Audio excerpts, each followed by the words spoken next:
வந்து இதில் இருக்கக்கூடிய வைட்டமின் சி சத்துக்கள், செலினியம் சத்துக்கள், இது ரெண்டும் நம்ம முடி கொட்டுதல் பிரச்சனை இருக்கிறவங்களுக்கு ரொம்ப ரொம்ப நல்லது. முடியோட வேர்கள் வீக்காகி சீக்கிரமா முடி கொட்டுதல் நடந்துகிட்டே இருக்கு இல்லையா? இந்த ஸ்ப்ரவுட்ஸ் முளைக்கட்டிய பயிர்கள் சாப்பிட்றதுனால நம்மளுக்கு கிடைக்கக்கூடிய சத்துக்கள் மூலமா அதை நம்ம குறைக்க முடியுது அப்படிங்கிறது ஒரு விஷயம்.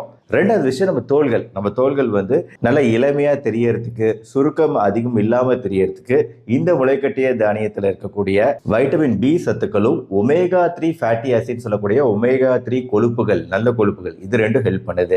ஆக இளைஞர்களுக்கு ஒரு நல்ல ரீசன் கிடைச்சிருச்சு. முடிகளுக்கு, தோள்களுக்கு ரொம்ப நல்லது இந்த முளைக்கட்டிய பயிர். நீங்க நினைக்கிற மாதிரி சர்க்கரை வியாதி இருக்கிறவங்க, பெரியவங்க, அவங்க தான் இதை சாப்பிடணும் அப்படின்னு கிடையாது. எல்லாருமே சாப்பிடக்கூடிய ஒரு உணவு, குழந்தைகளும் சாப்பிடக்கூடிய உணவு, கர்ப்பிணி பெண்களும் சாப்பிடக்கூடிய உணவு.